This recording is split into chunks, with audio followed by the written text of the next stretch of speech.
चंपू NSA विपर्यस्त drain व्यवस्था drain जाम जगू निष्कासन हो पारुनी जलबंदी में रही एकाधिक घर प्राय गत 3 मास धरी सारा राज्य में लगाण वर्षा जगू चंपू एनएसए अवस्था बेहाल हो पड़ी।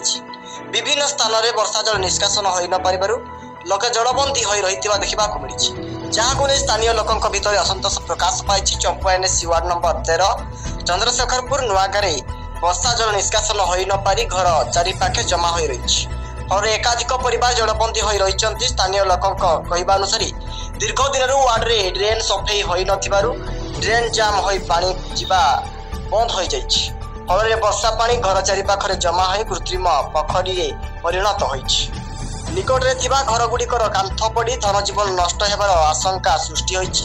एसहित घर चारिपाखे दीर्घ दिन धरी मैला पानी जमा हो रहिबा द्वारा दिनकू दिन मशा माछी दौरात्म्य वृद्धि पाइबारे लगी। तेणु एनएसए कर्तृपक्ष एप्रति स्वतंत्र दृष्टि दे यथाशीघ्र ड्रेन सफा करने दिगरे पदक्षेप नेबाकू ग्रामवासी दाबी करिसेंति। ब्यूरो रिपोर्ट समस्या न्यूज।